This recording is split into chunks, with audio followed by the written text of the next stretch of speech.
Hello dear दोस्तों, स्वागत है आपका स्टडी प्रोमोटर्स में। दोस्तों, आज के इस वीडियो में हमें पढ़ना है stopping by woods on a snowy evening composed by Robert Frost. दोस्तों, यह पोयम क्लास 12 का के इंग्लिश पोइट्री का है।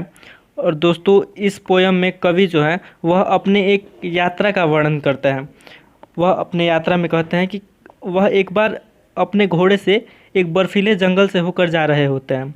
वह जंगल बहुत ही सुंदर है। वह उस जंगल में रुकना चाहते हैं, परंतु वह रुक नहीं पाते हैं क्योंकि वह उन्हें किसी को दिया हुआ वचन निभाना है, इसलिए वह उस जंगल में रुक नहीं पाते हैं। तो दोस्तों, चलिए देखते हैं अपने पोयम को और पढ़ते हैं अपने पंक्तियों को।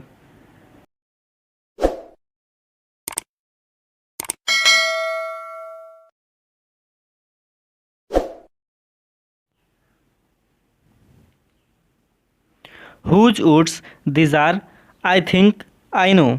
हुज अर्थात किसके, वुड्स वुड्स अर्थात लकड़ी होता है, बट यहाँ पे इस पोयम में वुड्स का अर्थ आपको लकड़ी से नहीं लेना है। वुड्स का अर्थ फॉरेस्ट होगा। फॉरेस्ट अर्थात जंगल।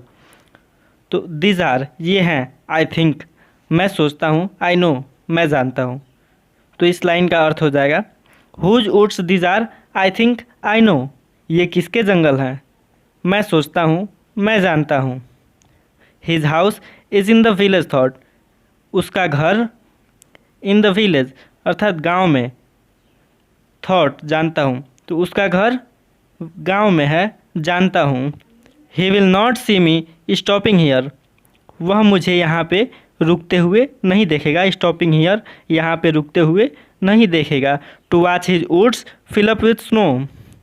उसका जंगल निहारते हुए, देखते हुए, जो कि पूरे बर्फ़ से ढका हुआ है, वह मुझे नहीं देखेगा। तो इस स्टैंजा का अर्थ हो जाएगा ये किसके, whose woods these are, I think I know, ये किसके जंगल हैं, मैं सोचता हूँ, मैं जानता हूँ। His house is in the village thought. उसका घर गांव में है, मैं जानता हूँ। He will not see me to watch his woods fill up with snow. कि वह मुझे यहाँ पर रुक कर अपने बर्फ़ से ढके हुए जंगल को देखते हुए या निहारते हुए वह मुझे नहीं देख सकता है। वह मुझे नहीं देख सकेगा। दूसरी स्टैंजा है my little horse must think it queer. My little horse मेरा छोटा सा घोड़ा, मस्ट जरूर, थिंक इट क्वियर, क्वियर अर्थात आश्चर्यचकित से, आश्चर्य से। तो मेरा छोटा घोड़ा आश्चर्य से सोचता है। To stop without a farmhouse near. कि यहाँ पे कोई फार्म हाउस नहीं है, विदाउट कोई फार्म हाउस नहीं है, आसपास कोई फार्म हाउस नहीं है, और वहाँ पे मैं रुक रहा हूँ। Between the woods and frozen lake. Between the woods अर्थात इस जंगल और फ्रोजन लेक का अर्थ होता है बर्फ़ से ढका हुआ झील, बर्फ़ से भरा हुआ झील। तो इस जंगल और बर्फ़ से ढके हुए झील के बीच में the darkest evening of the year. और यह जो आज की शाम है, the darkest evening of the year, वह क्या है, इस साल की सबसे अंधेरी शाम है। तो इस स्टैंजा का हिंदी अर्थ हो जाएगा my little horse must think it queer. मेरा छोटा सा घोड़ा मेरे यहाँ पर रुकने पर आश्चर्य करेगा। जहाँ पर जंगल व बर्फ़ की जमी हुई झील के बीच में कोई फार्म हाउस नहीं है, और शाम भी है। जो ये शाम है, वह शाम भी इस वर्ष की सबसे अंधेरी शाम है। चलिए नेक्स्ट स्टैंडा पे चलते हैं।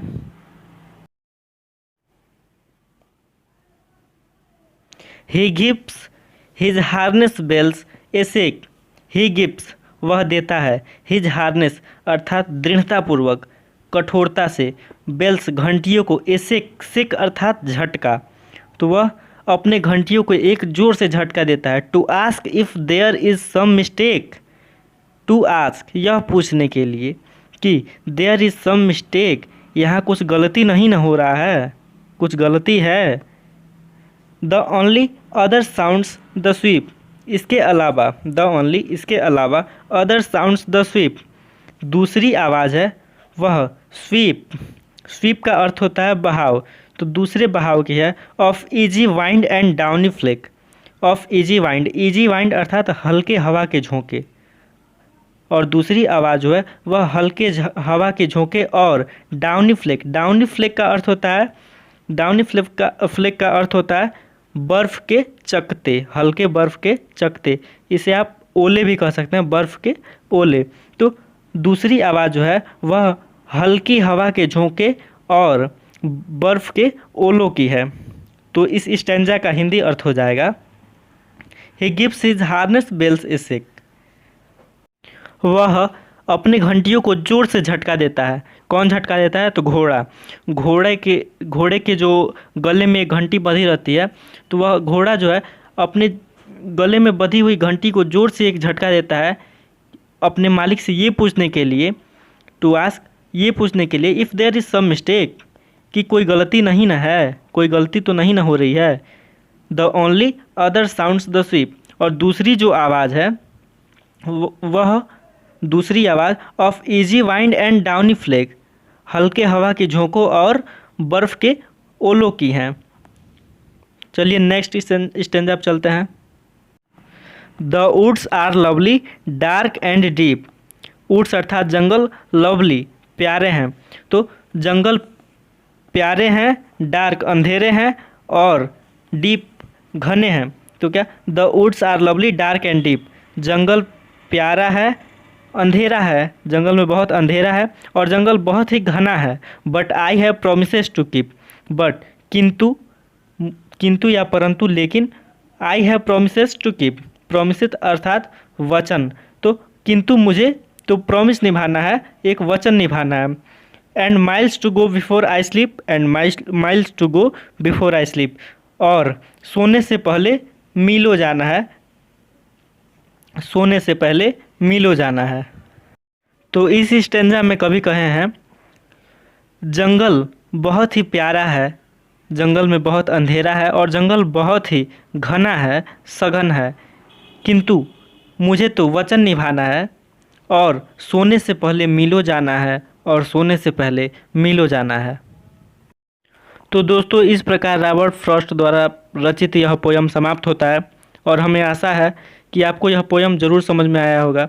दोस्तों, यदि वीडियो अच्छा लगा हो, पोयम अच्छे से समझ में आया हो, तो वीडियो को लाइक कर दीजिए, अपने दोस्तों के साथ शेयर कर दीजिए, और चैनल को सब्सक्राइब कर लीजिए हमसे जुड़े रहने के लिए, और बेल आइकन को ज़रूर दबा दीजिएगा, जिससे कि हमारे वीडियो सबसे पहले आपको प्राप्त हो जाए।